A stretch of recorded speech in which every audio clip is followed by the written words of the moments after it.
యోనా గ్రంథము మొదటి 2 వచనాలు చదువుకుందాం.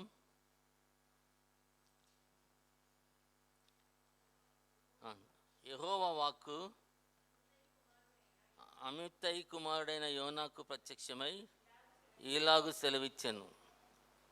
నినివే పట్టణం దోషము నా దృష్టికి ఘోరమైన గనుక నీవు లేచి నినివే మహాపట్నమునకు పోయి దానికి దుర్గతి కలుగునని ప్రకటింపమంటున్నాడు. చాలు. ఇక్కడ మనం చూసినట్లయితే దేవుని యొక్క వాక్కు మరి యోనా దగ్గరికి వచ్చి యోనాతో దేవుడు ఒక మాట తెలివిస్తా ఉన్నాడు. ఏంటంటే, నినివే పట్టణం యొక్క దుర్గతి నా సన్నిధికి చేరింది కాబట్టి, ఘోరమైంది కాబట్టి నువ్వు వెళ్ళి ఆ పట్టణంలోకి వెళ్ళి వారికి దుర్గతి కలుగునని వారికి ప్రకటించమని చెప్పి మరి యోనాకి దేవుని యొక్క వాక్కు ప్రత్యక్షమైనట్లుగా చూస్తూ ఉన్నాం. అయితే యోనా చేసిన పని ఏంటంటే, నినివే పట్టణానికి వెళ్ళడానికి బదులుగా తర్షీసుకు మరి టికెట్ కొనుక్కుని తర్షీసుకు వెళ్ళేటువంటి ఓడెక్కి ప్రయాణమై వెళ్ళిపోతున్నప్పుడు మనందరికీ తెలుసు, గొప్ప ప్రళయం వచ్చింది ఆ సముద్రం మీద. ఆ ప్రళయం వచ్చిన తర్వాత యోనాను తీసుకుని ఎత్తి ఆ సముద్రంలో పడవేశారు. దేవుడు ఒక చేపను దాని కొరకు సిద్ధపరిచాడు యోనా కొరకు. ఆ చేప మింగి తిరిగి తీసుకెళ్ళి నినివే పట్టణం దగ్గర అతన్ని కక్కివేసింది.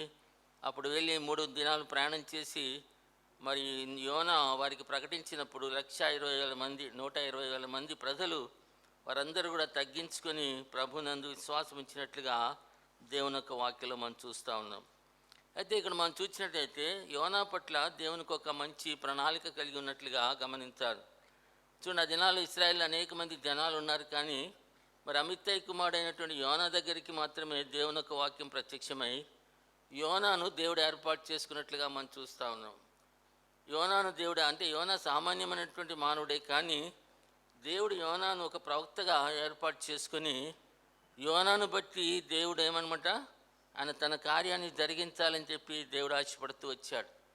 అంతేకాదు యోనాను ఏర్పాటు చేసుకొని మరి ఇశ్రాయేలు ప్రజలకి శత్రువులైనటువంటి ఆ అశ్షూరీలతో ఏం చేసేటప్పుడు వారికి దేవుని యొక్క ప్రేమను ప్రకటించడానికి దేవుడు యోనాను ఏర్పాటు చేసుకున్నట్లుగా మనం చూస్తూ ఉన్నాం. అంతేకాకుండా దేవుడు ఆయన తన శత్రువులను కూడా ప్రేమించేటువంటి దేవుడు అనే సంగతి వారు తెలుసుకోవాలని చెప్పి యోనాను ఏర్పాటు చేసుకొని నువ్వు వెళ్ళి వారికి దుర్గతి సంభవిస్తుందని చెప్పి నువ్వు వెళ్ళి వారికి ప్రకటించమని చెప్పి యోనాను ఏర్పాటు చేసుకుంటే యోనా దేవుని యొక్క మాటకు అవిధేయత చూపించి మరి ఇంకొక మార్గంలో ప్రయాణం చేస్తూ వెళ్ళిపోయినట్లుగా మనం చూస్తూ ఉన్నాం. అంటే యోనా దేవుని యొక్క మాటకి అవిధేయత చూపించినట్లుగా చూస్తూ ఉన్నాం. చూసి తర్షీసుకు పారిపోతున్నట్లుగా దేవుని యొక్క వాక్యంలో మనం చూస్తూ ఉన్నాం. చూడండి పిల్లారా, దేవుడు మనందరి పట్ల ఒక మంచి ఆలోచన కలిగి ఉంటున్నాడు. ఈ సత్యాన్ని గ్రహించాలి. ప్రతి వారి పట్ల దేవుడు ఒక ఆలోచన కలిగి ఒక ప్రణాళిక కలిగి దేవుడు మనల్ని ప్రేమించి రక్షించుకున్నట్లుగా గమనించాలి. కనుక దేవుని యొక్క ఉద్దేశం అంతా ఏంటంటే ఆయన బిడ్డలు ఏం చేయాలి చెప్పండి, ఆయన ప్రేమను అనేకులకి ప్రకటించాలి, ఆయన సువార్త అనేకులకి ప్రకటించాలి. అంతేకాకుండా శత్రువులకి సైతము దేవుని యొక్క ప్రేమను తెలియపరిచే వారంగా మనం ఉండాలని చెప్పి దేవుడు ఆశపడుతూ ఉన్నాడు. ఆ రీతిగా ఒక సామాన్యమైనటువంటి ఒక మానవుడిని దేవుడు ఏర్పాటు చేసుకొని నినివే ప్రజలకి ఆ యొక్క వర్తమానం తెలపడానికి యోనాను దేవుడు ఏర్పాటు చేసుకున్నాడు. అయితే యోనా ఏం చేస్తున్నా చెప్పండి, దేవుని యొక్క మాట మీరి మరి తర్షీసుకు పారిపోతున్నట్లుగా దేవుని యొక్క వాక్యంలో మనం చూస్తూ ఉన్నాం. ఎందుకొరకు యోనా దేవుని యొక్క మాటకి అవిధేయత చూపించాడు అని మనం ఆలోచన చేస్తే కొన్ని కారణాలు మనకు కనబడతాయి. చూడండి, మొట్టమొదటిగా తనకు సెల్ఫ్ విల్ అంటాం కదా. సెల్ఫ్ విల్ అంటే తన స్వచిత్తాన్ని అనగా తన సొంత ఆలోచన అనుసరించి యోనా ఏం చేశాడంటే తర్షీసుకు పారిపోతున్నట్లుగా మనం చూస్తూ ఉన్నాం. ఎందుకనమాట, దేవుడు చాలా కనికరం కలిగినటువంటి వాడు. అయితే దేవుడు అందరినీ క్షమిస్తాడు కాబట్టి మనం వెళ్ళి ఒకవేళ నేను వెళ్ళి వారికి సువార్త ప్రకటిస్తే వారందరినీ క్షమించేస్తాడు, వారు మన శత్రువులు కదా అని చెప్పి అనేకమైనటువంటి ఆలోచన చేసి ఏం చేశాడంటే యోనా తర్షీసుకు పారిపోతున్నట్లుగా తన స్వచిత్తాన్ని తన సొంత ఆలోచన మీద ఆధారపడి పారిపోతున్నట్లుగా. కానీ దేవునికి ఉద్దేశం ఏం చెప్పండి, యాక్చువల్గా దేవుడు అశ్షూరీయులను ఏంటంటే ఇశ్రాయేల్ని అణిచివేయడానికి దేవుడు ఏర్పాటు చేసుకున్నటువంటి జనాంగం అశ్షూరీయులు ఆ రీతిగా అనేక సార్లు ఇశ్రాయేల్ కానీ యూదా జనాంగం మీదకి వచ్చి బహు భయంకరంగా వారు ఏం చేసేవారంటే వారిని అణిచివేస్తూ ఉండేవారు. మరి రబ్షాకే కానీ లేకపోతే మరి రాజు వాళ్ళందరూ ఏంటంటే అనేక సార్లు వచ్చి భయంకరమైన మాటలు మాట్లాడుతూ భయపెట్టినట్లుగా కూడా దేవుని యొక్క వాక్యంలో మనం అద్భుతంగా దేవుడు ఏం చేశాడంటే వారికి విజయాన్ని ఇచ్చాడు, కానీ వారు అణిచివేస్తున్నట్లుగా మనం చూస్తున్నాం.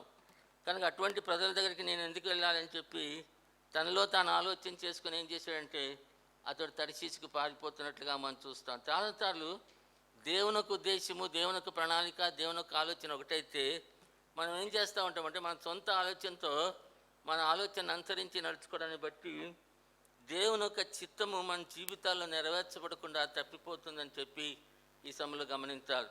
అందుకే దేవుని యొక్క వాక్యంలో ఒక మాటను చూడండి. సామెతలు 3వ అధ్యాయం 5వ వచనం చదవండి. నీ స్వబుద్ధిని ఆధారము చేసుకొనక నీ పూర్ణ హృదయంతో నీ దేవుడైన యెహోవా యందు నమ్మిక ఉంచు. చాలాసార్లు మనం చేసే పని ఏంటంటే స్వబుద్ధిని ఆధారం చేసుకుంటారు. దేవుని యొక్క ఉద్దేశం అంతా ఒకటైతే, దేవుని యొక్క పద్ధతి అంతా ఒకటైతే, మనం చేసేదంతా ఏం చేస్తున్నామంటే మనతో చాలాసార్లు దేవుని యొక్క చిత్తాన్ని నెరవేర్చడానికి బదులు, దేవుని యొక్క పద్ధతిలో సాగిపోవడానికి బదులు చాలాసార్లు మన సొంత ఆలోచనతో సొంత స్వబుద్ధిని ఆధారం చేసుకుని సాగిపోవడాన్ని బట్టి దేవుని యొక్క ఉద్దేశాన్ని, దేవుని యొక్క ఆజ్ఞను అతిక్రమించే వారంగా మిగిలిపోతామనే సంగతి దేవుని యొక్క వాక్యం మనకి నేర్పిస్తూ ఉంది. ఎందుకు యోనా వెళ్ళిపోతున్నాడంటే తను సొంతగా ఆలోచన చేసుకున్నాడు. తను ఆలోచన చేసుకుని ఇంకొక మార్గంలో పారిపోతున్నట్లుగా మనం చూస్తూ ఉన్నాం. చూడండి, మనం దేవుని యొక్క వాక్యంలో చూసినట్లయితే కయ్యూను బలి తీసుకొచ్చాడు కదా, బలి అర్పణ తీసుకొచ్చాడు. ఏబెలు తీసుకొచ్చాడు, కయ్యూను తీసుకొచ్చాడు. కానీ కయ్యూను యొక్క అర్పణ దేవుడు ఎందుకు అంగీకరించలేదు చెప్పండి? ఎందుకు అంగీకరించి? మొట్టమొదటి కారణం ఏంటంటే కయ్యూను తన స్వబుద్ధిని ఆధారం చేసుకుని అర్పణ తీసుకొచ్చాడు. కనుక కయ్యూను యొక్క అర్పణ దేవుడు ఏం చేశాడు? త్రోసివేశాడు. ఆ తర్వాత కయ్యూను కోపం వచ్చింది, తమ్ముడి మీద పడ్డాడు, చంపేశాడు. ఆ రీతిగా కయ్యూను తన జీవితాన్ని పాడు చేసుకున్నట్లుగా మనం చూస్తూ ఉన్నాం. కనుక దేవుడికి ఎప్పుడైతే ఆజ్ఞాపించినప్పుడు, దేవుని యొక్క వాక్యం మనతో మాట్లాడినప్పుడు వాక్యాంతరంగా మనం సరిచేసుకుని వాక్యానికి విధేయత చూపించి వాక్యాన్ని నెరవేర్చే వారంగా మనం ఉన్నప్పుడు తప్పగా దీవించబడతాం. తప్ప వాక్య సత్యాన్ని ఎరిగిన తర్వాత, వాక్యాన్ని విన్న తర్వాత, దేవుడు మనతో మాట్లాడిన తర్వాత కూడా దేవుని యొక్క వాక్యాన్ని పక్కన పెట్టేసి నీ సొంత ఆలోచనతో సాగిపోయేటువంటి వారి జీవితాలు కయ్యూను వల్ల నష్టపోతాయని చెప్పి గమనించాలి. చిన్న కుమారుడు ఏం చేసాడు చెప్పండి? దేవుని యొక్క వాక్యంలో 2 కుమారులు ఉన్నారు కదా, ధనవంతుడు. చిన్న కుమారుడు ఏం చేశాడు? తండ్రి దగ్గరికి వెళ్ళి నా ఆస్తి అంతా నాకు ఇచ్చేయమన్నాడు, నేను వ్యాపారం చేస్తాను, సంపాదిస్తానంటే తండ్రి ఎంతో కౌన్సిల్ చేశాడు. ఎంత కౌన్సిల్ చేసినా ఏం చేసి చెప్పండి? తన సొంత ఆలోచనతో ఆలోచన చేసి ఎక్కడికి వెళ్ళిపోతే ఆస్తి అంతా తీసుకొని దూరదేశానికి వెళ్ళిపోయిన తర్వాత ఏం జరిగింది?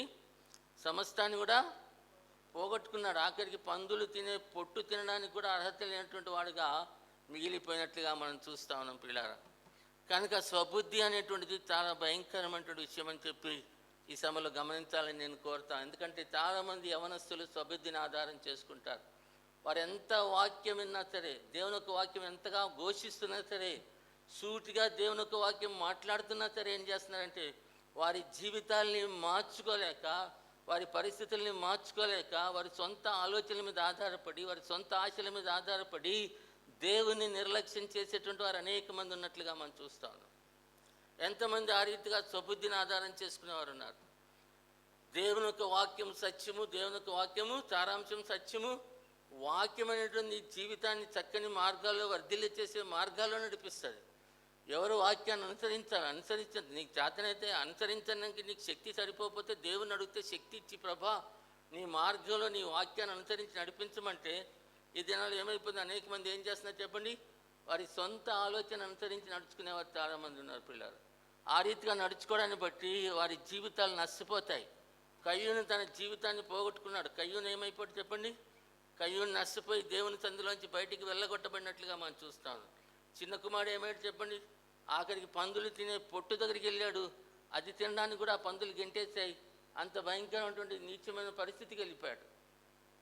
కనుక స్వబుద్ధి అనేటువంటి చాలా భయంకరమైనటువంటి సంగతిని దేవుని యొక్క వాక్యం సెలవిస్తుంది. ఈ యోనా ఏం చేసేది చెప్పండి? తన సొంత ఆలోచన, దేవుడు డైరెక్ట్గా మాట్లాడు, నువ్వు నినివే పట్టణానికి వెళ్ళు, వారి యొక్క దుర్గతి ప్రకటించని చెప్పి దేవుడు చెప్తే కూడా ఆ మాట వినకుండా ఏం చేశాడనమాట? తన సొంత ఆలోచనతో ఇంకొక మార్గంలో టికెట్ కొనుక్కొని తర్షీసుకు పారిపోతున్నట్లుగా మనం చూస్తాం. కాబట్టి సెల్ఫీ అనేటువంటి చాలా భయంకరమైనది అనే సంగతి గమనించాలి.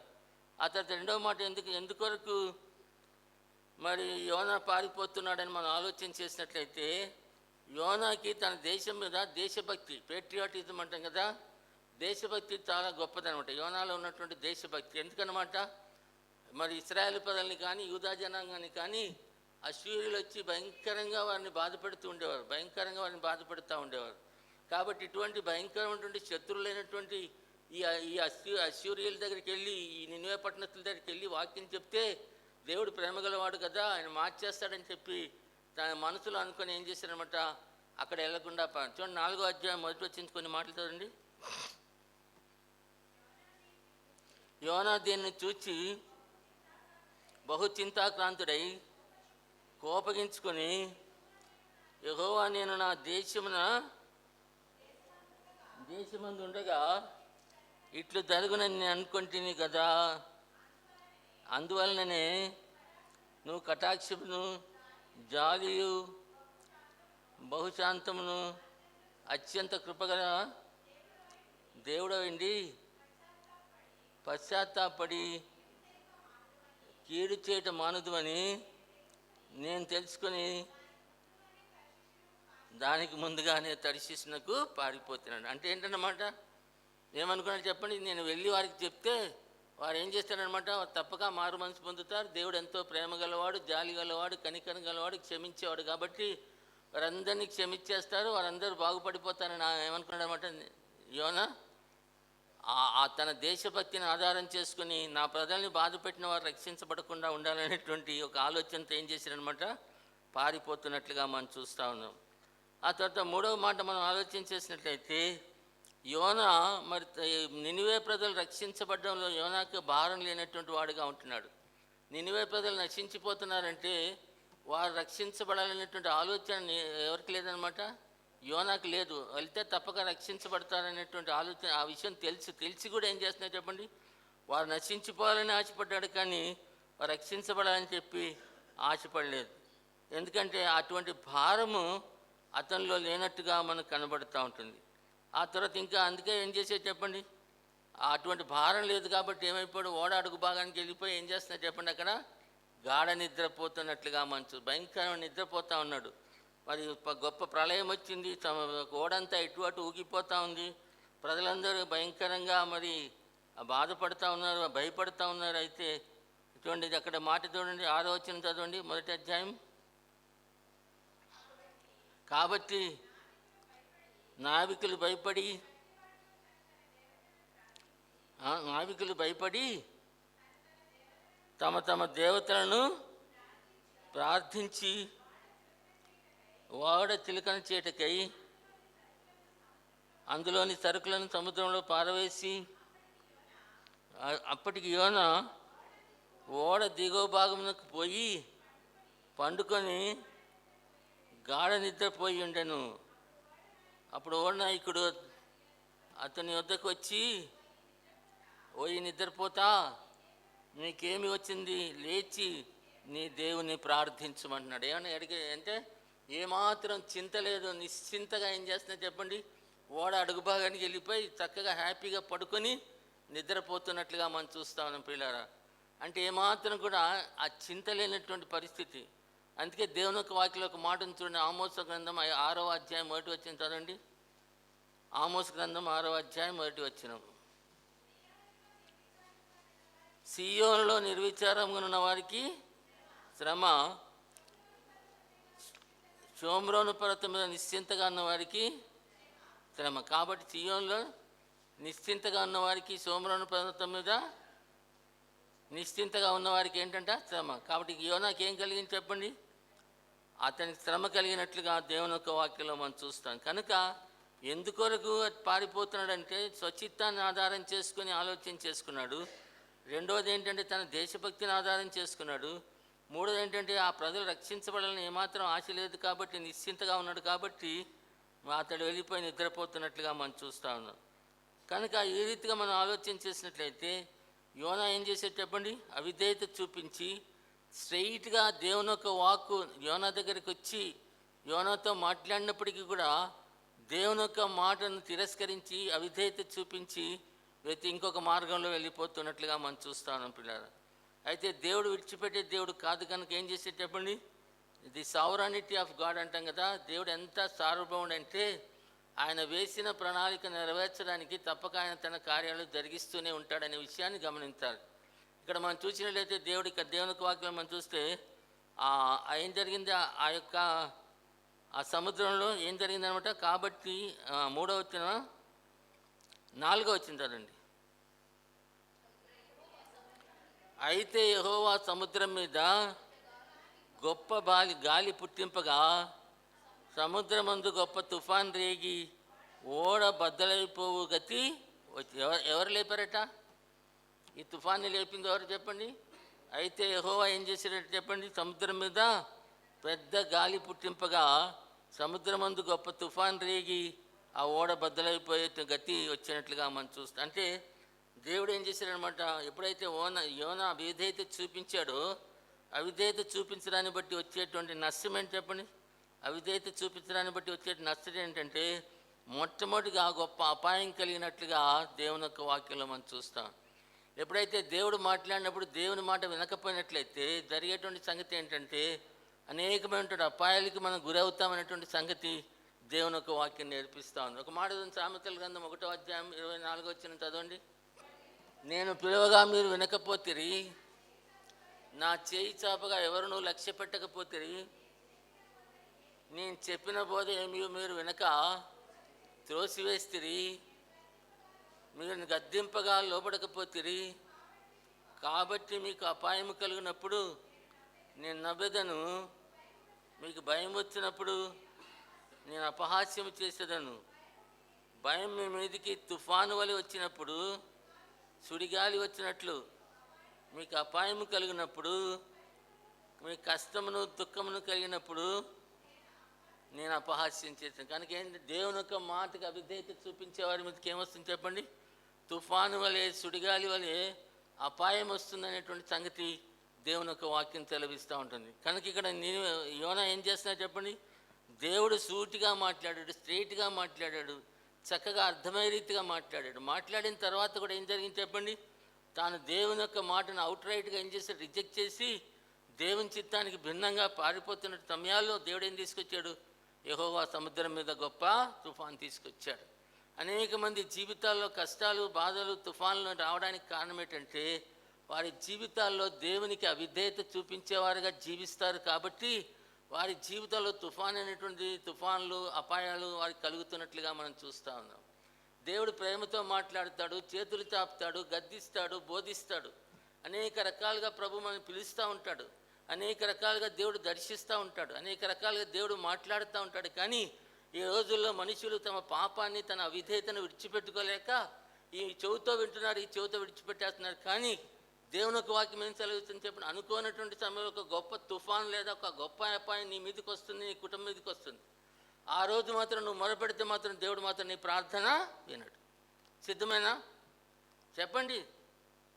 ఎంత నిర్లక్ష్యం అయిపోయిందంటే దినాల్లో, విశ్వాస జీవితాల్లో ఎంత నిర్లక్ష్యం అయిపోయిందంటే, ఎంత భయం లేని స్థితి అయిపోయిందంటే, సూటిగా దేవుడు మాట్లాడినటువంటి ఆ మాటను మనం ఏం చేస్తామంటే త్రోసివేస్తూ ఉన్నాం. పిల్లలు ప్రేమతో మాట్లాడుతున్నాడు. దేవుడు నిన్ను ప్రేమించి నీ జీవితాన్ని ఆస్వాదించాలని, చక్కని మార్గాల్లో నడిపించాలని, సరైనటువంటి మార్గాల్లో మీ జీవితాన్ని తీసుకుని వెళ్ళాలని చెప్పి దేవుడు ఆశపడి ఎంతగానో నీతో ప్రేమతో మాట్లాడుతుంటే ఏం చేస్తావు? ఆ మాటలను అవుట్ రైట్గా ఏం చేస్తున్నావు? రిజెక్ట్ చేసేసి దేని కొరకు పరిగెడుతున్నావు? నీ సొంత కోరికల్ని, నీ ఆశల్ని, నీ క్రియల్ని, నీ యొక్క పాపాన్ని జరిగించుకోవడానికి మనుషులు పరిగెత్తా ఉన్నారు. దేవుడు మాట్లాడతాడు కానీ ఏం చేస్తుంటే ఇంకో మాట చూడండి. ఇర్మీయా గ్రంథం 6వ అధ్యాయం 10వ వచనం చదవండి.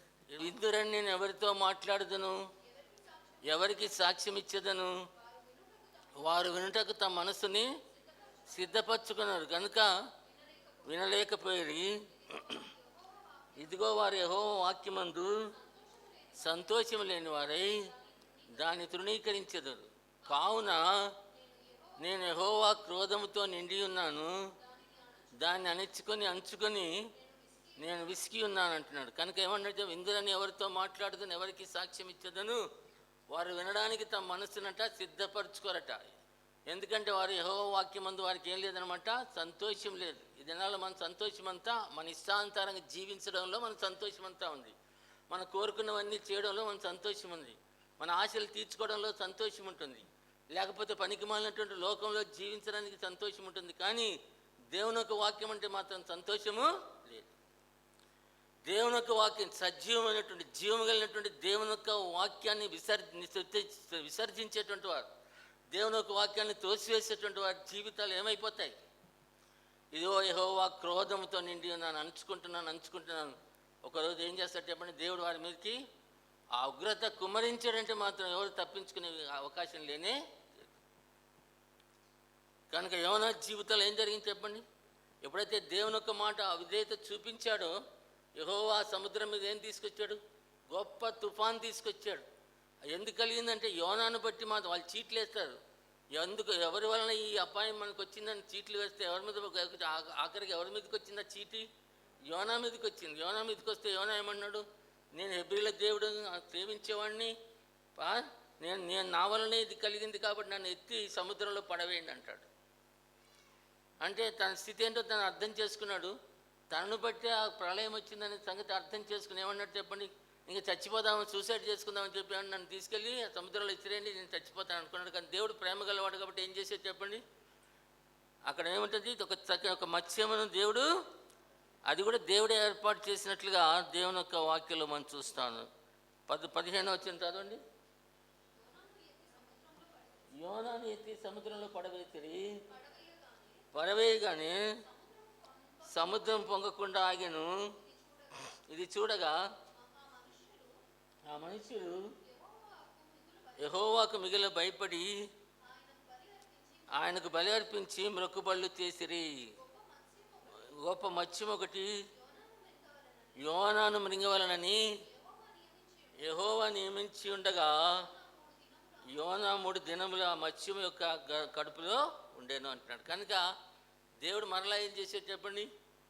అవిధేయుడైపోయి పారిపోతున్నప్పటికీ కూడా దేవునికి ఉద్దేశం అంతా ఏంటన్నమాట? దేవునికి ఉద్దేశం అంతా ఆ నినివే ప్రజలు రక్షించబడాలనేటువంటి దేవునికి ఉద్దేశం.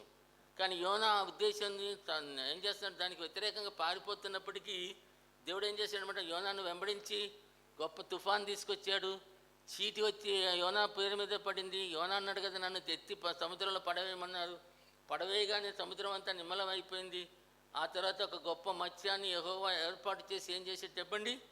దాన్ని మింగడానికి దేవుడు ఏర్పాటు చేసినట్లుగా మనం చూస్తాం. ఆ మత్స్యం మింగిన తర్వాత 3 దినాలు రాత్రింబగలు ఎక్కడున్నట్టు చెప్పండి? ఆ యొక్క సముద్ర అగాధంలో ఉండి, ఆ యొక్క కడుపులో ఉండి, ఆ సముద్ర అగాధ భాగానికి వెళ్ళిపోయిన తర్వాత ఆ కడుపులోంచి దేవుడు యోనా ప్రార్థన చేస్తాడు దేవునికి. ఆ కడుపులోంచి ప్రార్థన చేస్తాడు. చాలా చక్కని ప్రార్థన 2వ అధ్యాయం అంతా మనం చదివితే ఆ ప్రార్థన గురించి వ్రాయబడింది. అంధకారంలో 2-3 మాటలు చూద్దాం. 2వ వచనం చదండి. ఈలాగు ప్రార్థించను,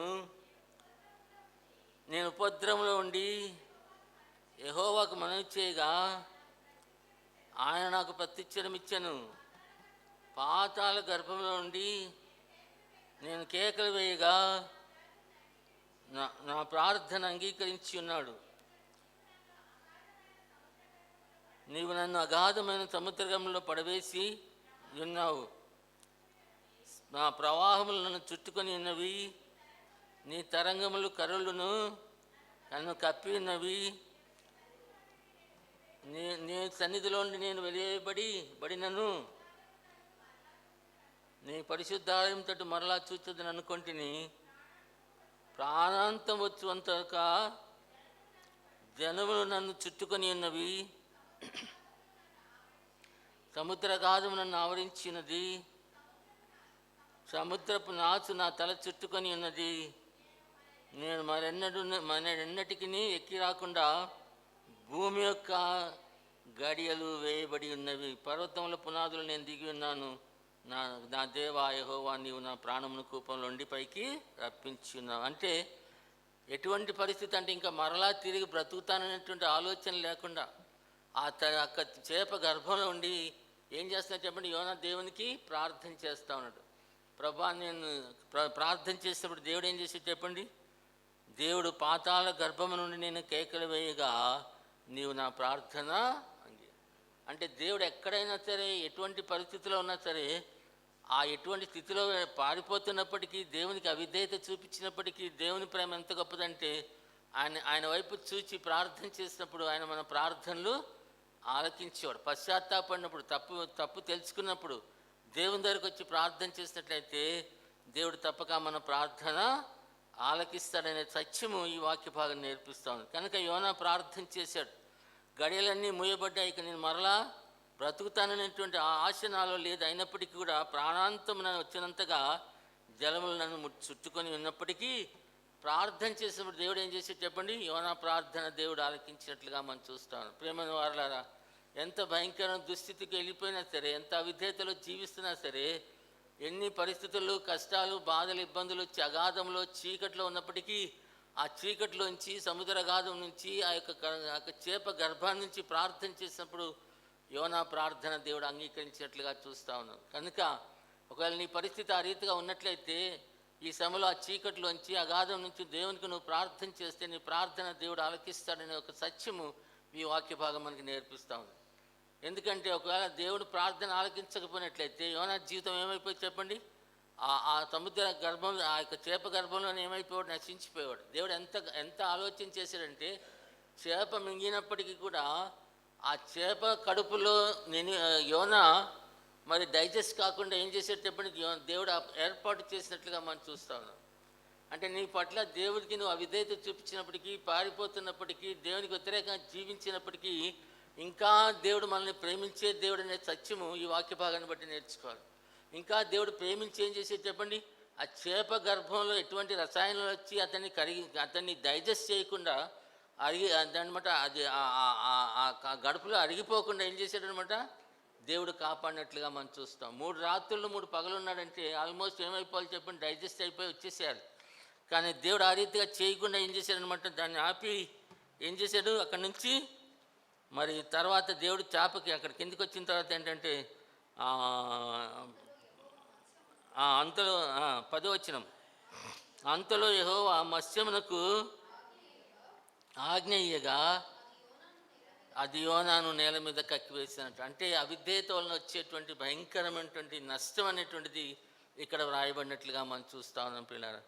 ఎప్పుడైతే యోనా మీద చీటి పడినప్పుడు, యోనా దీని అంతటికీ కారణమని చెప్పి వారు నిశ్చయించినప్పుడు, యోనా తాను ఒప్పుకున్నాడు ఏంటంటే, నేను పారిపోతున్నాను దేవుని సందులోంచి, కాబట్టి నేనే దీనికి కారణం, కాబట్టి నన్ను ఎత్తి సముద్రంలో పడవేయమంటాడు. అంటే అప్పటికి తెలుసా యోనాకి దేవుడు మత్స్యం ఏర్పాటు చేసాడని తెలియదు. అయినా దేవుడు ప్రేమిస్తున్నాడు కాబట్టి ఒక మత్స్యాన్ని ఏర్పాటు చేసి ఏం చేశాడనమాట, యోనాను మింగినట్లుగా చేసినట్లుగా మనం చూస్తాం. అంటే దేవుని ప్రేమ ఎంత గొప్పదనే సంగతి మనం అర్థం చేసుకోవాలి.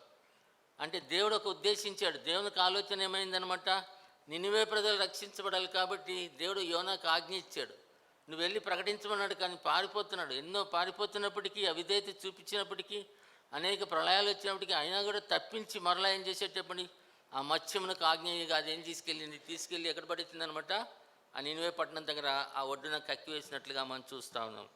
ఆ తర్వాత జరిగిన సంగతి ఏంటంటే, అప్పుడు యోనా ఏం చేస్తే చెప్పండి, యెహోవా వాక్కు ఏమైంది చెప్పండి, రెండవసారి యోనాకు ప్రత్యక్షమై, మూడవ అధ్యాయం మనం చూసినట్లయితే, అంతటా యెహోవా వాక్కు రెండవ మారు యోనాకు ప్రత్యక్షమై సెలవిచ్చినదేమనగా అంటున్నాడు. అంటే దేవుని యొక్క ఉద్దేశం ఆ ప్రజలు రక్షించబడాలనేటువంటి ఉద్దేశం.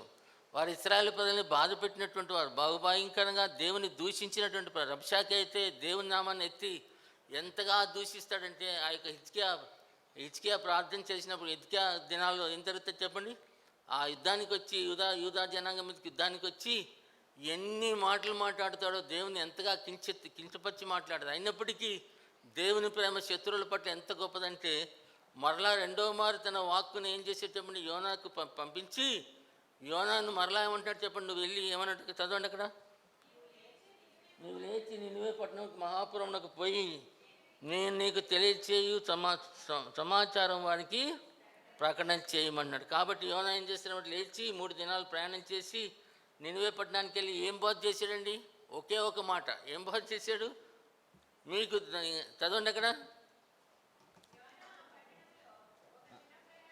ఆ పట్టణంలో ఒక దిన ప్రయాణం అంతా దూరము సంచరించుచు ఇక 40 దినములకు నినివే పట్టణము నాశనమగునని ప్రకటింపగా.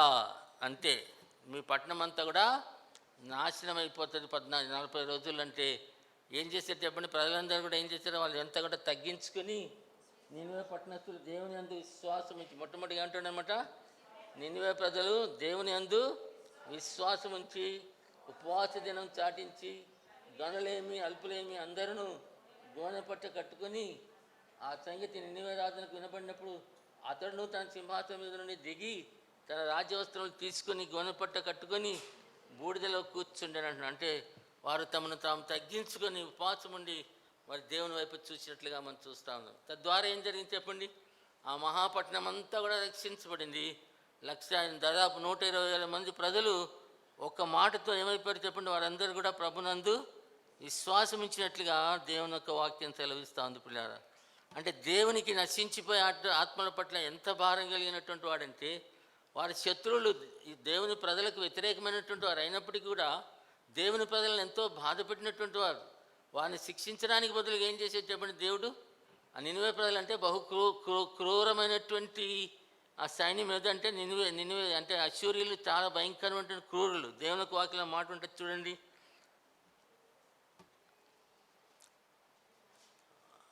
నహూము గ్రంథంలో ఒక మాట ఉంటుంది, 3వ అధ్యాయం 10వ వచనం. ఇంకా నహూము 3వ అధ్యాయం నుంచి 10వ వచనం చదవండి.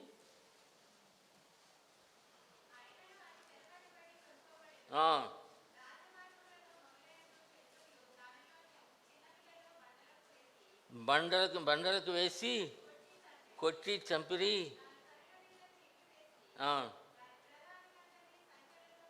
కనుక ఆ రీతిగా భయంకరంగా పిల్లల్ని బండ మీద వేసి కొట్టేటువంటి వారు చాలా గర్విస్తులు అని చెప్పి, చాలా క్రూరులు అని చెప్పి దేవునికి ఈ యొక్క మొదటి నుంచి 10 వచనాలు చదివితే నినివే ప్రజలకు వచ్చినటువంటి ఎంత క్రూరులు, ఎంత భయంకరమైనటువంటి వారు అనే విషయం వ్రాయబడి. వాళ్ళు చాలా గర్విస్తులు కూడా.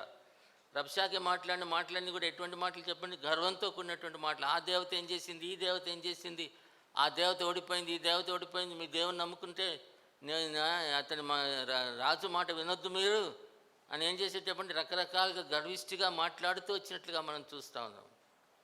కనుక అటువంటి గర్విష్ఠులు, క్రూరులైనటువంటి ఈ ప్రజల పట్ల దేవుని యొక్క ప్రేమ ఎంత గొప్పదంటే, వారు దేవుడు మరలా రెండోసారి యోనాకు దేవుని యొక్క వాక్కు ప్రత్యక్షమై అంటున్నాడు. అంటే రెండోసారి దేవుడు యోనాతో మాట్లాడవలసిన అవసరం వచ్చింది. ఎందుకంటే నినివే ప్రజలు రక్షించబడాలన్నటువంటి ఉద్దేశంతో దేవుడు సెకండ్ టైం తన వాక్కు ప్రత్యక్షపరిచినట్లుగా మనం చూస్తూ ఉన్నాం. ఎప్పుడైతే నినివే పట్టణానికి వెళ్ళి 40 దినాల్లో మీ పట్టణం నాశనం అయిపోద్దని ఒక మాట మాకు చెప్పాడు. ఆ ఒక్క మాటకి ఏం జరిగింది చెప్పండి? ప్రజలందరూ కూడా తమను తాము తగ్గించుకున్నారు, ఉపవాసం ఉన్నారు, గోనెపట్టు కట్టుకున్నారు, బూడిదలో కూర్చున్నారు, దేవుని వైపు విశ్వాసం ఉంచారు. వారంతా కూడా రక్షించబడినట్లుగా మనం చూస్తాను. కనుక ఆ రీతిగా ఆ గొప్ప తుఫాన్ వచ్చింది. అంటే అవిధేయత వలన వచ్చేటువంటి ఏంటంటే, అవిధేయత వలన వచ్చే నష్టం ఏం చెప్పండి? మొట్టమొదటిగా తుఫాన్ వచ్చింది, భయంకరమైనటువంటి తుఫాన్ వచ్చింది. ఆ తుఫాన్లో అందరూ భయపడిపోయారు. వారి దేవతలకి వారు ప్రార్థన చేయడం మొదలుపెట్టారు. మరి యోనా అయితే అడుగు భాగానికి వెళ్ళి నిద్రపోతుంటే అతన్ని లేపి ఏం చేశారు చెప్పండి? యోనాను బట్టి ఏం జరిగింది చెప్పండి? యోనా చేసిన తప్పును బట్టి ఆ ఓడలో ఉన్న వారందరికీ కూడా నష్టం కలిగింది. వారందరూ ఎంతో భయంకరమైనటువంటి భీతికి, భయానికి లోబడిపోయి గుండెలు అదిరిపోయినట్టుగా వారు బాధపడ్డారు. కారణం ఎవరు చెప్పండి? దానికి కారణం ఎవరు అన్నమాట? యోనా. దానికి ఆ తర్వాత సరుకులన్నీ తీసి ఏం చేసేది చెప్పండి? సముద్రంలో పడవేసినట్లుగా మనం చూస్తాం. ఇంకేం చేశానమాట? అన్ని జనాంగం వచ్చి ఏమన్నా పోయి నిద్రపోతా అంటున్నాడు. ఎవరితో మాట్లాడుతున్నాడు? ఒక దేవుని యొక్క ప్రవక్తతో మాట్లాడుతూ ఏమంట చులకనగా మాట్లాడుతున్నట్లుగా మనం చూస్తాం. అంతేకాదు దేవుని యొక్క నామాను అవమానపరచబడింది యోనాను బట్టి. దేవుని యొక్క నామము అవమానపరచబడినట్లుగా మనం చూస్తాము. అంతేకాదు దేవుని యొక్క చిత్తం ఏమైపోయింది చెప్పండి? దేవుని యొక్క ఏర్పాటు, దేవుని యొక్క ఆలోచన అంతా కూడా, అది కమిషన్ అంతా డిఫీటెడ్, అంటే అది జరగకుండా ఆగిపోయినట్లుగా మనం చూస్తాను. ఆ తర్వాత ఇంకా మనం ఆలోచించేస్తే దేవుని యొక్క వాక్కు రెండవసారి మరలా రావాల్సి వచ్చింది. అంటే అవిధేయత వలన అనేకులకి నష్టం కలుగుతుందనే సంగతి దేవుని యొక్క వాక్యం సెలవిస్తోంది. యోనా యొక్క అవిధేయతను బట్టి ఏం జరిగింది చెప్పండి? ఓడలో ఉన్న వారందరూ భయంకరమైనటువంటి భయానికి, భీతికి లోబడిపోయి ఎంత గుండెలు పగిలిపోయినట్టుగా వారు బాధపడ్డారు, చచ్చిపోతాం అనుకున్నారు. అటువంటి పరిస్థితి ఎందుకనమాట? ఒక అవిధేయుడైనటువంటి ఒక క్రైస్తవ జీవితం, విశ్వాస జీవితంలో అవిధేయులైనటువంటి వారు ఉన్నట్లయితే, దేవుని మాట విని కూడా లోబడకపోయినట్లయితే, వారిని బట్టి ఇతరులకు కూడా ఏం జరుగుతుంది చెప్పండి? బాధకరంగా జీవిస్తూ ఉంటారు. వారు ఇతరులని బాధ పెట్టేవారుగా ఉంటారు. వారి అవిధేయతను బట్టి అనేక మందికి బాధ, వేదన కలుగుతుంది, అనేకులకి నష్టం కలుగుతుంది. అనేకులు నశించిపోతారు. యోనా యొక్క అవిధేయతను బట్టి ఒకవేళ వెళ్ళకపోయినట్లయితే, దేవుని యొక్క వాక్కు రెండవసారి రాకపోయినట్లయితే ఆ 120,000 మంది నశించిపోయి ఉండేవారు. కానీ దేవుని యొక్క ఉద్దేశం అంతా కూడా తన ప్రజలు రక్షించబడాలని దేవుని యొక్క ఉద్దేశం. కానీ మరి దేవుడు యోనాను కనికరించి రెండవసారి మాట్లాడి వారి దగ్గర పంపించినట్లుగా మనం చూస్తాం. కనుక ప్రియులారా, ఆ రీతిగా మనం ఆలోచన చేసినట్లయితే అవిధేయత వలన వచ్చేటువంటి భయంకరమైనటువంటి నష్టాలు ఎన్నో ఉన్నట్లుగా మనం చూస్తాను. అయినప్పటికీ దేవుడు ప్రేమ గలవాడు కాబట్టి దేవుడు తన యొక్క ఉద్దేశాన్ని నినివే ప్రజల పట్ల నెరవేర్చుకున్నట్లుగా మనం చూస్తాం. దేవుని యొక్క ఉద్దేశం అంతా ఏంటి చెప్పండి? ఆయన యొక్క పని అక్కడ జరగాలి. దేవుని యొక్క పని నినివే పట్టణస్తుల దగ్గర జరగాలి. అంటే అక్కడికి వెళ్ళి దేవుని యొక్క ఉద్దేశాన్ని వారికి బయలుపరచాలి. అంతేకాకుండా దేవుని యొక్క ఆలోచన అంటే దేవుడు అందరినీ ప్రేమిస్తున్నాడు, అందరూ సమానమైనటువంటి సంగతి. వారు ఏ దేశానికి చెందిన వారైనా, దేవుని ప్రజలైనా, విరోధులైనా సరే, అన్య జనాంగమైనా సరే, అందరూ కూడా దేవుని యొక్క మనస్సుని, దేవుని యొక్క ఆలోచనని, దేవుని యొక్క ప్రేమను గ్రహించాలి అని చెప్పి దేవుడు ఆశపడి మరి యోనాను పంపించినట్లుగా మనం చూస్తాను. అంతేకాకుండా అందరికీ ప్రభు యేసుక్రీస్తు అందరికీ ప్రభు అని చెప్పి, రక్షకుడు అని చెప్పి అందరూ గ్రహించాలని చెప్పి ఉద్దేశంతో దేవుడు యోనాను పంపించినట్లుగా మనం చూస్తాను. అయితే అవిధేయత వలన నష్టం కలిగింది. కానీ దేవుడు ఆయన ప్రజల పట్ల ఆశ కలిగినటువంటి వ్యక్తి కాబట్టి ఏం చేసేది చెప్పండి? తిరిగి మరలా రెండవసారి తన వాక్కుని యోనాకు పంపించి మరలా యోనాను తీసుకెళ్ళి యోనా కొరకు ఏం చేసేది చెప్పండి? దేవుడు ఏం చేశాడనమాట? మరలా ఒక ఏర్పాటు చేసి మరలా తీసుకెళ్ళి ఆ నినివే పట్టణం దగ్గర పడేస్తే అక్కడికి వెళ్ళి లేచి వారికి సువార్త ప్రకటించినప్పుడు, ఆ మాట చెప్పినప్పుడు అనేకులు రక్షించబడ్డట్టుగా మనం చూస్తాం. ఇదంతా జరిగిపోయిన తర్వాత ఏం జరుగుతుంది చెప్పండి? యోనా ఏం చేస్తాడు? 4వ అధ్యాయంలో మనం చూసినట్లయితే 3వ వచనం చదవండి. నేను బ్రతుకుట కంటే చచ్చుట మేలు, యెహోవా నన్నిక బ్రతుకనీయక చంపమని యెహోవాకు మనవి చేశాను. ఏం జరిగింది చెప్పండి? ఏం జరిగింది అసలు? వారంతా రక్షించబడి, వారంతా పశ్చాత్తాపడై, వారికి చేయించు వచ్చిన తాను మాట ఇచ్చిన కీడు చేయక మానాడు. ఎప్పుడైతే దేవుడు వారిని నశింపచేస్తానన్న సంగతి మానేసిన తర్వాత యోనా దీనిని చూచి బహు చింతాక్రాంతుడై కోపగించి అంటున్నాడు. దేని చూచి చెప్పండి? ఇంకా యోనా స్వభావం మారలేదు. యోనా దేవునికి చిత్తాన్ని ఇంకా గ్రహించలేదు. ఏం చేస్తానట? వారందరూ పశ్చాత్తాపడడం, దేవుడు చేయదలిచిన కీడు చేయకుండా ఆపివేసుకోవడం, తన మనసుని మార్చుకోవడం చూచి చింతాక్రాంతుడే ఏమనుకుని, నేను ఆ దేశంలో ఉండగా నేను ఇలాగ అనుకుంటుని, ఇక నేను బ్రతుకుట కంటే చచ్చుట మీరు యెహోవా నన్ను ఇక బ్రతుకనీయక చంపమని యెహోవాకు మనవి చేసి అంటున్నాడు. అందుకు యెహోవా నీ కోపించడం న్యాయమేనా అని అడిగాను. అప్పుడు యోనా ఆ పట్టణంలో ఉండిపోయి దాన్ని తూర్పు తట్టున బస చేసి అచ్చట పందిలో ఒకటి వేసుకొని పట్టణంకి ఏం సంభవించినో చూచేద్దామని ఆ నీడను కూర్చుని ఉండగా దేవుడైన యెహోవా సొర చెట్టు ఒకటి మొలిపిస్తాడు. ఎవరు? మరలా అతని నీడ కోసం ఒక సొర చెట్టు మొలిపిస్తాడు. ఆ సొర చెట్టు నీడను కూర్చుంటాడు. మరలా సొర చెట్టు ఎండిపోతే మరలా బాధపడతాడు. మరలా ఏమంటాడు చెప్పండి? ఎందుకు వచ్చిందో 7వ వచనం. మరుసటి దినమందు దేవుడు ఒక పురుగును ఏర్పరచగా అది ఆ చెట్టును తొలిచినందున చెట్టు వాడిపోయాను. మరియు ఎండకాయగా దేవుడు వేడిమిగా తూర్పుగా రప్పించను.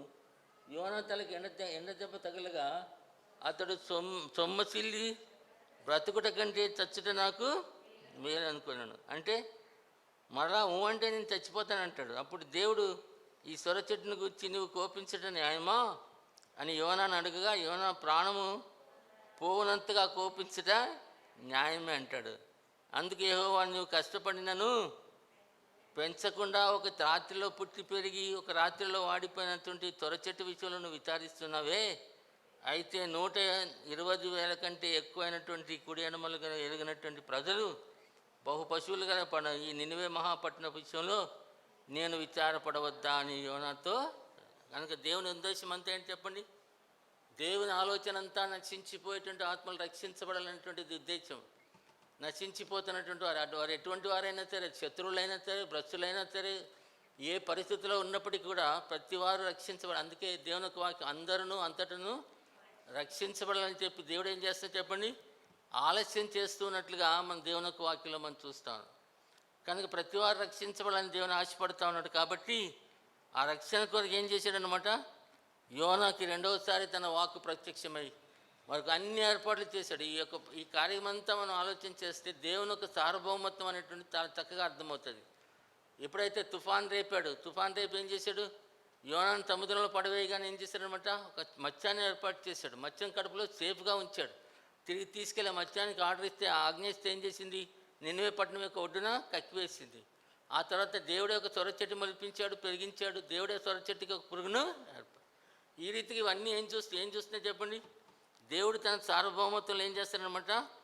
ఈ దేని కొరకు వాడుతున్నాడు? అవన్నీ కూడా కొన్ని ఆత్మలు ప్రభువుని కింద విశ్వాసం నుంచి రక్షించబడాలనేటువంటి ఆలోచనతో దేవుడి కార్యమంతా జరిగించినట్లుగా మనం చూస్తాం. కాబట్టి విశ్వాసులంగా దేవుడు మన జీవితాల్లో ఆయన మనల్ని పిలిచాడు.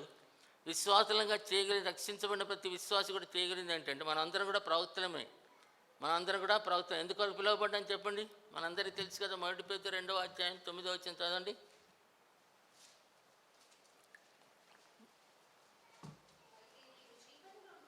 అయితే మీరు చీకటిలో నుండి ఆశ్చర్యకరమైన వెలుగులోనికి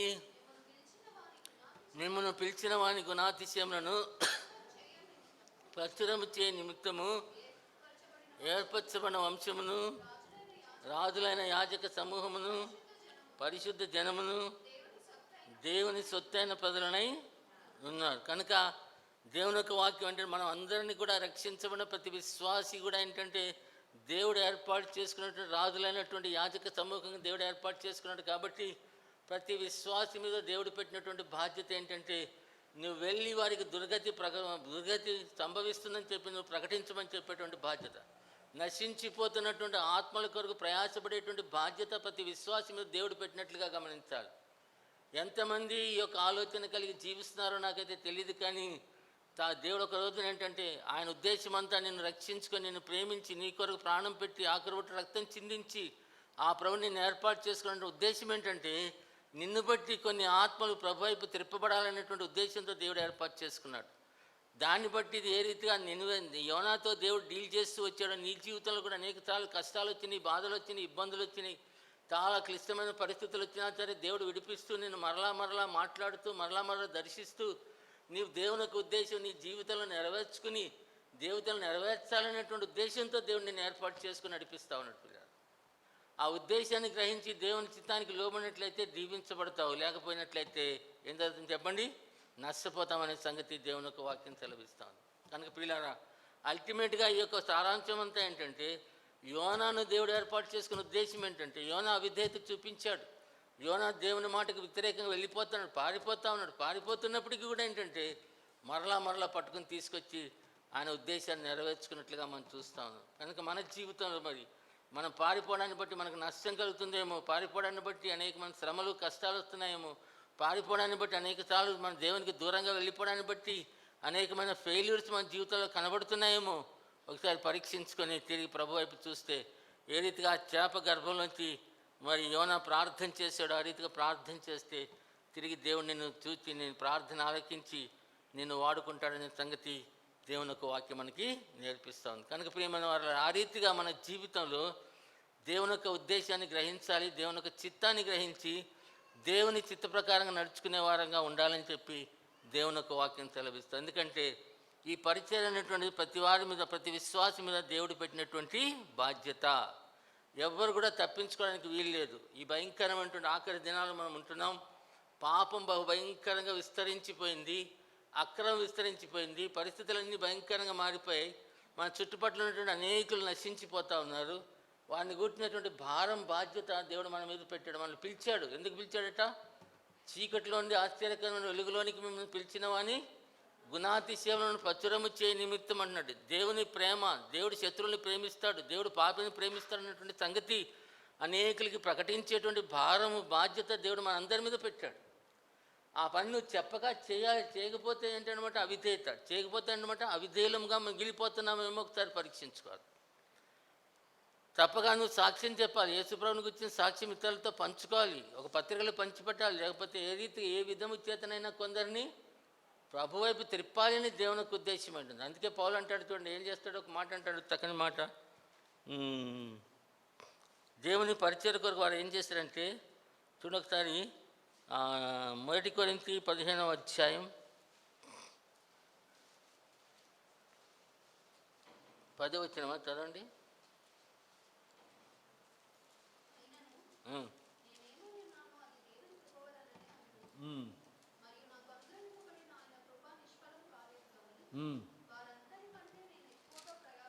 వారందరికంటే నేను ఎక్కువగా ప్రయాసపడింది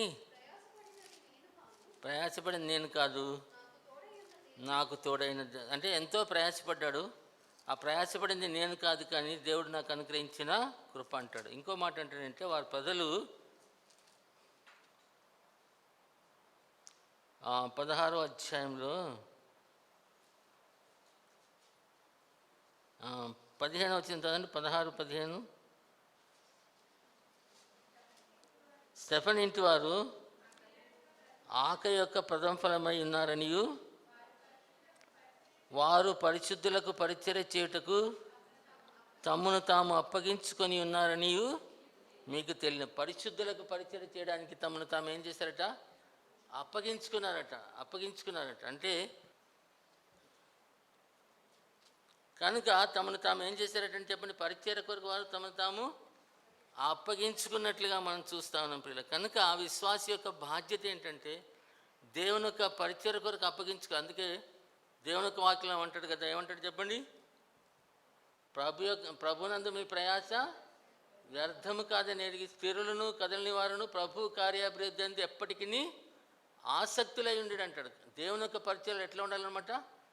ఆసక్తి కలిగి సాగిపోయే వారంగా ఉండి, ఆసక్తి కలిగి ప్రార్థన చేయాలి, ఆసక్తి కలిగి సాక్ష్యం చెప్పాలి, ఆసక్తి కలిగి సువార్త పరిచర్యలో పాల్గొంటూ ఆసక్తి కలిగి జీవించినప్పుడు ఏంటంటే దేవుడు నిన్ను దీవిస్తాడు. అనేకులు నిన్ను బట్టి దీవించబడతారు. దేవుని యొక్క ఉద్దేశమే అది. మీరు బహుగా ఫలించడం వలన మీ తండ్రి మహింపరచబడతాడు. ఫలించేటువంటి జీవితాలు కావాలి. కనుక ఆ రీతిగా మనం ఉండాలని చెప్పి యోనా పత్రిక అంతా మనకి ఏం నేర్పిస్తుందంటే 120,000 మంది ప్రజలు నశించిపోవడం దేవునికి ఇష్టం లేదు. కాబట్టి దేవుడు యోనా విధేయుడు అయినప్పటికీ మరలా రెండోసారి దేవుడు అంటే sometimes God is not interested in the leader అంటాను. నాయకుడిలో దేవునికి ఇంట్రెస్ట్ లేదు. Is interested in the people. ఆయన ప్రజల పట్ల ఆసక్తి కలిగిన వాడు. కాబట్టి నాయకుడు ఎటువంటి వాడైనా సరే ఏం చేస్తాడు చెప్పండి? వాడిని కనికరించి మరలా క్షమించి మరలా తీసుకెళ్ళి ఇక్కడ కక్కించి తీసుకెళ్ళి దేవుని సువార్త ఎట్టుగానే ప్రకటించాడు. మోసే మొదటిసారి బండతో మాట్లాడాడు, రెండోసారి మాట్లాడమంటే కొట్టాడు కదా. కొడితే నీళ్ళు వచ్చినాయా లేదా? వచ్చినాయి కదా. మోసేకి ఏమొచ్చింది చెప్పండి? మోసేకి ఏమొచ్చింది? మోసే కనాన్లో ప్రవేశించుకొని ఏం చేశాడనమాట? నువ్వు కొట్టావు, నువ్వు మాట్లాడమంటే కొట్టావు కాబట్టి ఏం చేశాడు చెప్పండి? మోసే కనాన్లో ప్రవేశించలేదు. అంటే మోసే దేవుని మాటకి అవిధేయత చూపించినప్పటికీ నీళ్ళు మాత్రం ప్రవహించాయి. ఎందుకనమాట? ప్రజలు దాహంతో ఉన్నారు కాబట్టి వారి దాహము తీర్చబడింది.